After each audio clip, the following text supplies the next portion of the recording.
നമസ്കാരം. ഞാൻ രതീഷ്.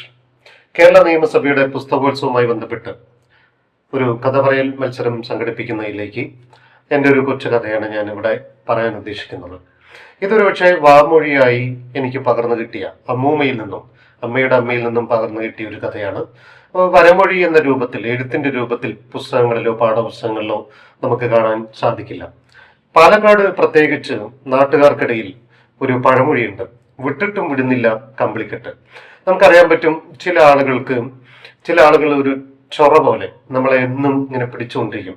നമ്മൾ എത്രത്തോളം ഒഴിവാക്കി കഴിഞ്ഞാലും പല കാര്യങ്ങളിലും നമ്മളെങ്ങനെ ബുദ്ധിമുട്ടിച്ചുകൊണ്ട് നമ്മളെ ഒരിക്കലും തിരിച്ചുവിടാത്ത ചില ആളുകളെ നമ്മൾ കാണാറുണ്ട്.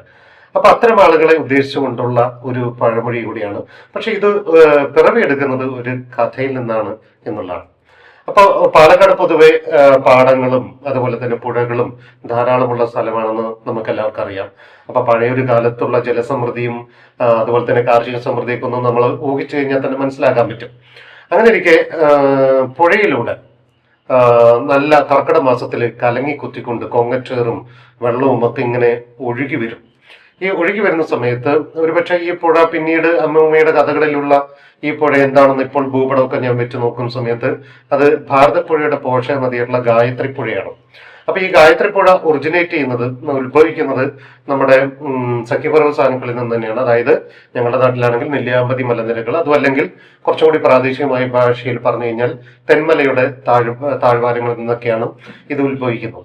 അപ്പൊ ഇത് ഒഴുകി വരുന്ന സമയത്ത് മലയിൽ ഉള്ള തടികള്, അതുപോലെ തന്നെ വരുന്ന വഴികളിൽ ചിലപ്പോൾ ചില വീടുകൾ ഇങ്ങോട്ട് എടുത്തിട്ട് വരും. കാരണം ഭയങ്കരമായിട്ട് പുഴ ഒഴുകി വരുന്ന സമയത്ത് കർക്കിടക മാസത്തിലെ പുഴയാണ്, കുത്തി ഒലിച്ചു വരുന്ന വെള്ളമായിരിക്കും. അപ്പൊ ഈ വീട്ടിൽ നിന്നൊക്കെ ചിലപ്പോൾ വീടിന്റെ ചില പോർഷൻസ് ഒക്കെ അടർന്നു മാറിയിട്ട് വരാറുണ്ട്. അവിടെ ചില നിധികൾ ഉണ്ടായിരിക്കും. നിധികൾ എന്ന് പറഞ്ഞു കഴിഞ്ഞാൽ അന്നത്തെ നിധി ഒരുപക്ഷെ സ്വർണം, വെള്ളി, അതുപോലെ തന്നെ അണത്തൊട്ടുകള്, നാണയത്തൊട്ടുകൾ, ഇതൊക്കെ ആയിരിക്കും നിധിയായിട്ട് ഒഴുകി വരിക. പിന്നെ ആട്, കോഴി, വാഴക്കൊല, അങ്ങനെയുള്ള സാധനങ്ങളൊക്കെ ചട്ടി, പാത്രങ്ങൾ, ഇതൊക്കെ ഒഴുകി വരും. അപ്പൊ ഇതൊക്കെ പിടിക്കാൻ വേണ്ടിയിട്ട് ആ നാട്ടില് ഇത് പിടിക്കണമെങ്കിൽ മുങ്ങാൻ അറിയണം, മുങ്ങൽ വിദഗ്ധനായിരിക്കണം, അതുപോലെ തന്നെ മുങ്ങാൻ കുഴിയിടാൻ അറിയണം, നീന്താൻ അറിയണം, ചവിട്ടി നിൽക്കാൻ അറിയണം. ഇതിനൊക്കെ ഉള്ള കഴിവുള്ള ആളുകളാണ് ഇത് പിടിക്കാൻ വേണ്ടി പോകുക. അപ്പൊ അവിടെ ആറോച്ചനും വേലുവച്ചനാണ് ആ കടവിന്റെ ഭാഗത്ത് ഇത്തിരി കഴിവുള്ള, നീന്താനൊക്കെ കഴിവുള്ള ആളുകൾ. അപ്പൊ അവര് ഇത് സാധാരണയായിട്ട് പിടിക്കാൻ വേണ്ടി പോകും. അപ്പൊ ഒരാള് കടവത്ത് നിൽക്കും, മറ്റാള് ഇത് പിടിക്കാൻ വേണ്ടി പോകും. അപ്പൊ ഇന്ന് നിന്നത് വേലുവച്ചൻ കരയിൽ നിന്നും ആറോച്ചനാണ് പിടിക്കാൻ വേണ്ടി പോകുന്നത്. അപ്പൊ ഇങ്ങനെ ഓരോ സാധനങ്ങളായിട്ട് കിട്ടുന്ന സാധനങ്ങളൊക്കെ തപ്പിയെടുത്തിട്ട് അവർ കൊടുക്കുന്നുണ്ട്. അപ്പൊ അങ്ങനെ വേലുവച്ചൻ ഇങ്ങനെ നോക്കുന്ന സമയത്ത് വലിയൊരു കമ്പിളിക്കെട്ട് ഇങ്ങനെ ഒഴുകി വരികയാണ്.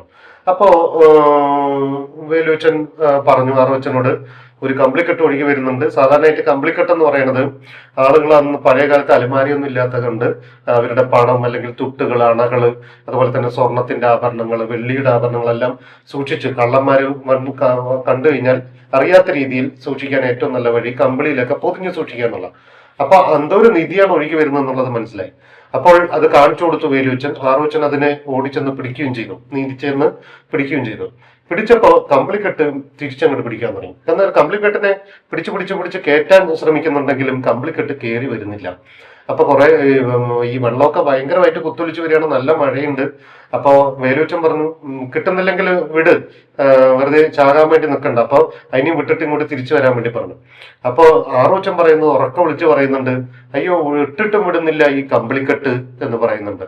അപ്പൊ എന്താണ് ഇവിടെ സംഭവിച്ചതെന്ന് വെച്ച് കഴിഞ്ഞാൽ, ശരിക്കും ഈ കമ്പിളിക്കെട്ടായിട്ട് ഒഴുകി വന്നത് മലയിൽ നിന്നും ഒഴുകി വന്ന ഒരു കരടിയായിരുന്നു.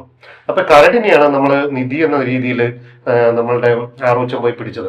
അപ്പൊ കരടിനെ പിടിച്ചാൽ കരടി തിരിച്ച് പിടിക്കും എന്നുള്ളത് നമുക്ക് എല്ലാവർക്കും അറിയാൻ പറ്റും. അതാണ്, ഇയാൾ എത്രത്തോളം വിട്ട് കഴിഞ്ഞാലും ഈ കമ്പിളിക്കെട്ട് ഇയാളിനെ മുറുക്കി പിടിച്ചുകൊണ്ടിരിക്കുകയാണ്. അതാണ് നമ്മളുടെ പാലക്കാട് നാടുകളിൽ വിട്ടിട്ടും വിടുന്നില്ല കമ്പിളിക്കെട്ട് എന്നൊരു പ്രയോഗം. അതായത് നമ്മളെ ഏറ്റവും കൂടുതൽ വിഷമിപ്പിക്കുന്ന ചില ആളുകളുണ്ട്. നമ്മൾ എത്രത്തോളം ഒഴിഞ്ഞു പോകാൻ നിന്ന് കഴിഞ്ഞാലും ലഹരിയുടെയും മദ്യത്തിന്റെയും അതല്ലെങ്കിൽ മറ്റെന്തെങ്കിലുമൊക്കെ കാര്യങ്ങൾക്ക് നമ്മളെ ഇങ്ങനെ പിടികൂടിക്കൊണ്ടിരിക്കുന്ന ആളുകളെ ഉദ്ദേശിക്കുന്ന ഒരു കഥയാണ്. അപ്പൊ ഇത് എൻ്റെ മുത്തശ്ശിയിൽ നിന്നും അമ്മൂമ്മയിൽ നിന്നും പണ്ട് മടിയിലൊക്കെ കിടക്കുമ്പോൾ പകർന്നു കിട്ടിയ ഒരു കഥയാണ് ഞാൻ നിങ്ങൾക്ക് മുമ്പിൽ അവതരിപ്പിച്ചത്. ഓക്കെ, നമ്മുടെ കഥ മനസ്സിലായി എന്ന് വിചാരിക്കുന്നു. എല്ലാവർക്കും നന്ദി, നമസ്കാരം.